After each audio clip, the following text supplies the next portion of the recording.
매일 한강변을 산책하며 드는 생각이 있습니다. 아니, 아파트가 이렇게 많은데 또 짓고 있네. 서울에서 이제 탁 트인 스카이라인을 보려면 63빌딩 전망대쯤은 올라가야 합니다. 어딜 올려다 보아도 브랜드 로고가 새겨진 고층 아파트들이 병풍처럼 들어서 있기 때문이죠. 이제 한국인에게 아파트는 단순한 주거 공간을 넘어선 존재라고 해도 과언이 아닙니다.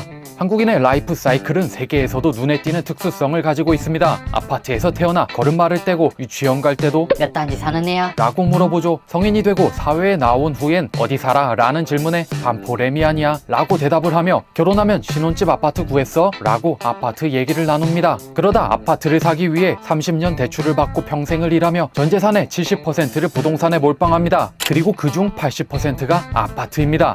노년에는 아파트 단지에서 게이트볼을 치며 여생을 보내는 우리는 그야말로 아파트와 무라일체가 되어버린 아파트 공화국에 살고 있습니다. 한국인이 좋아하는 아파트. 최근 대중문화를 봐도 한국인들의 삶의 아파트가 큰 부분을 차지하고 있다는 것을 알 수 있습니다. 로제의 아파트는 세계적인 히트를 쳤고 영화 콘크리트 유토피아는 아파트가 생존과 계급의 핵심이 되는 이야기로 한국의 상황을 꼬집으며 풍자했습니다. 오늘 디그에이는 조금 색다른 렌즈를 꺼내 들었습니다. 브랜딩의 관점으로 대한민국 아파트들을 바라보면 우리는 집을 짓는 건설 회사가 아닌 계급을 파는 브랜드와 마주치게 됩니다. 이제부터 한국 사회에서 가장 묘하고도 강력한 브랜드, 바로 아파트의 얼굴을 하나씩 들춰보도록 하겠습니다.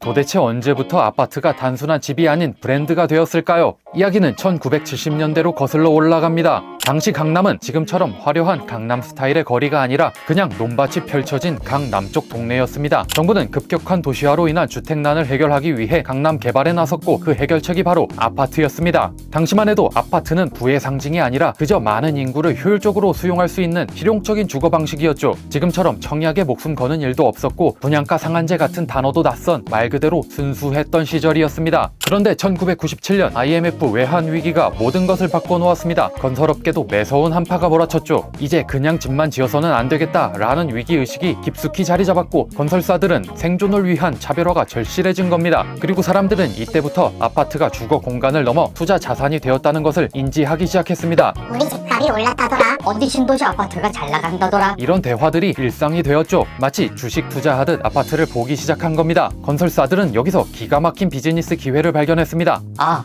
우리가 집을 파는 게 아니라 브랜드를 파는 거구나 라는 걸 깨달은 것이죠. 그렇게 절박했던 생존의 위기 속에서 마침내 최초의 아파트 브랜드가 탄생합니다. 2000년 삼성물산은 레미안이라는 이름을 세상에 내놓습니다. 레미안은 미래를 향해 나아가는 아름답고 평안한 공간이라는 뜻을 담고 있었죠. 이들은 새로운 집의 기준이라는 슬로건과 함께 아파트를 단순한 벽돌 구조물이 아닌 삶의 품격을 상징하는 공간으로 포지셔닝했습니다. 마치 집은 원래 이래야 해 라고 선언하는 듯 당당했죠. 그리고 그 뒤를 이어 2003년 포스코 건설의 더샵, 2005년 GS건설의 자이가 연달아 등장합니다. 이렇게 2000년대 초반 한국 아파트 브랜딩의 빅3가 본격적인 아파트 공화국 시대에 방파르를 울린 겁니다. 그럼 결과는 어땠을까요? 놀랍게도 이 브랜드 아파트들은 일반 아파트보다 10%에서 20%까지 더 비싼 가격에 팔리기 시작했습니다. 똑같은 평수, 똑같은 구조인데도 말이죠. 브랜드 프리미엄의 엄청난 위력이었습니다. 사람들은 이후 브랜드 아파트를 선호하기 시작했고 이때부터 한국 사회에서 사는 곳이 곧 계급이 되는 계급화가 점차적으로 시작된 것입니다.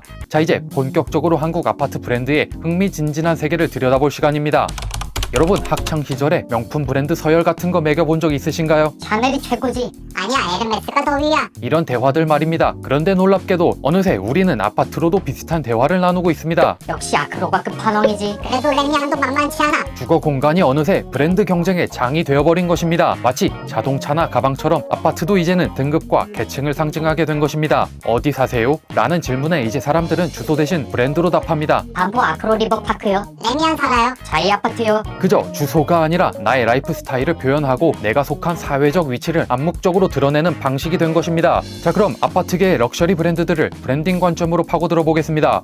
아크로, 시그니엘, 갤러리아 보레, 이 이름들의 공통점이 뭔지 눈치채셨나요? 바로 외래어 또는 조합어라는 점입니다. 마치 해외 명품 브랜드처럼 들리죠? 이건 결코 우연이 아닙니다. 철저히 특별함을 연출하려는 전략입니다. 마치 백화점 VIP 라운지처럼 이곳은 아무나 들어올 수 있는 곳이 아니에요. 라고 은근히 선을 긋는 것이죠. 이름부터가 우리는 다르다 라고 말하는 것입니다. 대한민국에서 가장 비싼 아파트 중 하나로 유명한 반포 아크로리버 파크를 예로 들어 살펴보겠습니다. 한강이 한눈에 보이는 뷰, 커뮤니티 시설은 웬만한 호텔 저리 가라 할 정도죠. 이곳 입주민들에게 아파트는 그냥 잠만 자는 주거지가 아닙니다. 마치 나만 아는 프라이빗 클럽에 가입한 듯한 느낌이랄까요. 단순한 집을 넘어선 독점적인 경험을 파는 브랜드인 셈입니다. 재미있는 건 이런 최상위 하이엔드 브랜드들이 굳이 아파트라는 단어를 잘 쓰지 않습니다. 대신 레지던스, 파크, 타워 이런 명칭을 선호하죠. 이 브랜드들은 뭔가 더 특별하고 고유한 공간임을 이름 자체에서 은연중에 드러내고 있는 것입니다. 나는 아파트가 아니야. 그 이상이야. 라고 속삭이는 것처럼요. 다음은 우리에게 가장 친숙한 그리고 어쩌면 가장 현실적인 꿈을 대변하는 메이저 브랜드들입니다. 레미안, 자이, 더샵, 힐스테이트, 푸르지오. 이 브랜드들은 대한민국에서 안정적인 중산층의 상징이 되었습니다. 이 광고 기억나시나요? 요즘 어떻게 지냈냐는 친구의 말에 그랜저로 대답했습니다. 라는 광고 카피처럼 이제는 저희 레미안 살아요 라고 말하는 게 은연중에 나의 사회적 위치를 드러내는 상징성을 갖게 된 거죠. 마치 나는 이 정도는 된다 라고 말하는 것 같습니다. 언뜻 보면 외관은 비슷해 보일 수도 있지만 각 브랜드는 나름의 이미지를 구축했습니다. 레미안은 믿을 수 있는 삼성의 품격, 자이는 도시적이고 세련된 라이프 스타일, 푸르지오는 친환경 웰빙 라이프를 강조하는 식이죠. 마치 자동차 회사들이 각기 다른 콘셉트로 차량을 디자인하듯 이들도 자신만의 색깔을 입힌 겁니다. 이 브랜드들의 가장 강력한 장점은 바로 대기업의 신뢰도입니다. 그래도 현대건설이 지었으니까 삼성이면 믿을만 하지. 같은 말들 많이 들어보셨을 겁니다. 즉 브랜드가 주는 심리적 안정감이 단순히 건축 품질을 넘어 실제 구매를 결정하는 중요한 요소가 된 것입니다. 아파트가 상품을 넘어 믿음을 파는 브랜드가 된 거죠. 물론 모든 사람이 앞서 말씀드린 메이저 브랜드를 선택하는 건 아닙니다. 지역 건설사들도 나름의 브랜드를 만들어서 틈새 시장에서 경쟁하고 있죠. 그리고 아직까지는 브랜드가 없는 아파트들도 여전히 많습니다. 하지만 시장에서의 평가는 냉정합니다. 마치 유명 브랜드 옷과 무명 브랜드 옷의 가격 차이처럼 말이죠. 실제로 고객노노 같은 부동산 앱 서비스를 통해 실거래가를 비교해보면 같은 면적에 비슷한 연식인데도 가격이 꽤 차이나는 걸 볼 수 있습니다. 이게 바로 돈으로 환산되는 브랜드 프리미엄이라고 볼 수 있습니다. 아파트에 붙은 이름표 하나가 수천만 원, 어쩌면 수억 원의 가치를 더하는 셈이죠. 더 흥미로운 건 아파트가 낡아서 재건축할 때도 어떤 브랜드를 들여올 것인가가 가장 큰 관심사가 된다는 점입니다. 심지어 몇 평으로 바뀌어요? 보다 어떤 브랜드가 들어온대요? 를 먼저 물어볼 정도죠. 말 그대로 평수보다는 브랜드를 먼저 말하는 시대가 된 것입니다. 아파트 브랜드는 이제 그저 건물 이름이 아니라 그 공간에 사는 사람들의 사회적 지표이자 미래 가치의 약속처럼 여겨지고 있습니다. 이제 아파트 이름을 조금 더 자세히 들여다볼 시간입니다. 여기에 한국인의 욕망을 파는 심리학이 숨어 있거든요. 한강 자이, 리버사이드 레미안, 서울숲 더샵, 청계천 힐스테이트, 이 이름들의 공통점 뭔지 아시겠나요? 바로 프리미엄 지명에 브랜드명을 조합하는 공식으로 이름을 짓는 경우가 많다는 것입니다. 심지어 아파트 이름을 통째로 개명하면서까지 이런 지명을 추가하는 경우도 늘고 있습니다. 더 재미있는 건 실제로는 한강에서 2km 떨어져 있어도 한강을 붙이고 서울숲이 걸어서 30분 거리여도 서울숲을 붙인다는 겁니다. 그저 아파트가 아니라 한강이 보이는 서울숲 옆 아파트처럼 포장하고 싶은 거죠. 괜히 한국에서 아파트 이름의 가장 비싼 단어는 한강이고 그 다음이 숲, 공원, 리버순이라는 말이 나온 게 아닙니다. 이뿐만 아니라 아파트의 이름은 갈수록 길어지고 또 화려해지고 있습니다. 마치 백작이나 공작처럼 긴 호칭을 붙이려는 듯 말이죠. 지명, 브랜드, 외래어 프리미엄 수식어의 3단 콤보. 어떻게든 우리는 남들과는 다른 프리미엄 아파트예요. 라는 것을 강조하고 싶은 욕망의 결과물입니다. 하지만 이런 브랜드 아파트들이 단지 네이밍에만 브랜드의 힘을 쏟는 건 아닙니다. 옛말에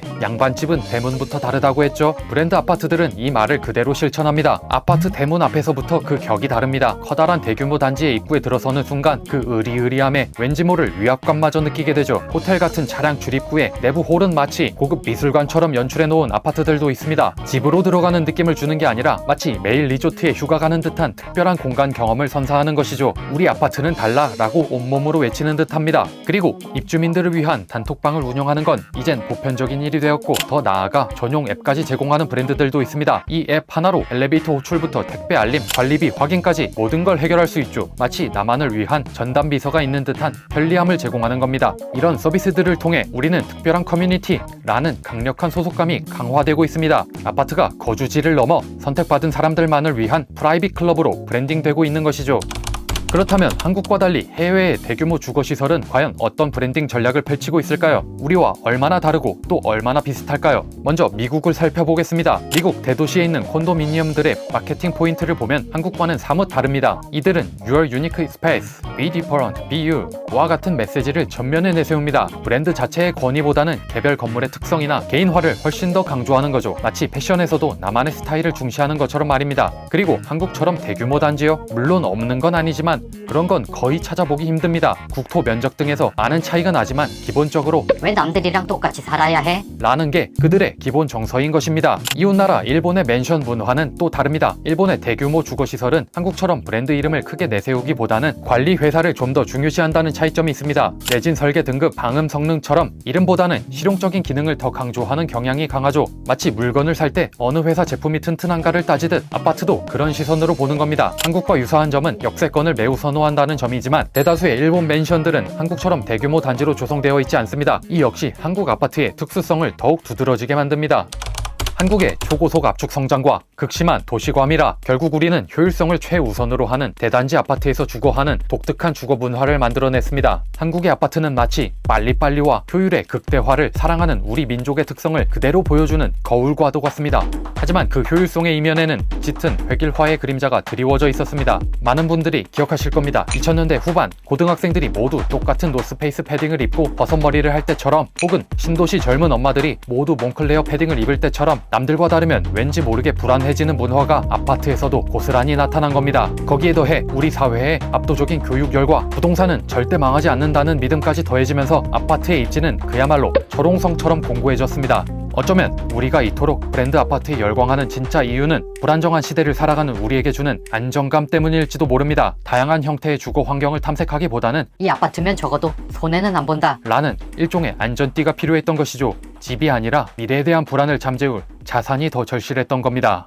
영화 콘크리트 유토피아의 한 장면이 다시금 떠오릅니다. 대지진 후 유일하게 남은 아파트, 그곳은 생존의 공간이자 동시에 계급의 상징이 됩니다. 영화는 물론 극단적인 상황을 보여주지만 우리 현실을 날카롭게 비추는 거울과도 같습니다. 하지만 다행히도 최근 20, 30대 사이에서는 꼭 아파트여야 하는가? 라는 질문을 던지며 새로운 움직임도 일어나고 있습니다. 브랜드보다는 라이프 스타일을 중시하며 작지만 안락한 내 공간을 지향하는 거죠. 코리빙이나 쉐어하우스 같은 새로운 주거 실험들이 도시 곳곳에서 조용히 시작되고 있습니다. 이 움직임들은 아직은 작지만 우리에게 주거의 본질에 대해 다시 생각하게 만듭니다. 물론 그렇다고 해서 현실적으로 한국에서 아파트를 벗어나기는 쉽지 않습니다. 세계 최고 수준의 수도권 인구 밀도, 사방이 막힌 국토로 인한 효율적인 토지 이용의 필요성 때문에 아파트는 앞으로도 한국 주거의 중심일 가능성이 높습니다. 그렇기에 브랜드 아파트들의 경쟁도 온갖 미사 욕구를 갖다 붙이거나 한강파리에 그치는 것이 아닌 진짜 삶의 질을 높이는 방향으로 이루어지는 게 바람직할 것입니다. 결국 집은 단순히 콘크리트 공간이 아니라 우리의 삶이 머무는 소중한 곳이니까요. 오늘도 서울이라는 거대한 콘크리트 숲은 수많은 불빛들로 반짝입니다. 그 하나하나의 불빛 속에 브랜드를 넘어선 각자의 소중한 이야기가 있기를 바라며 오늘 콘텐츠 마치겠습니다.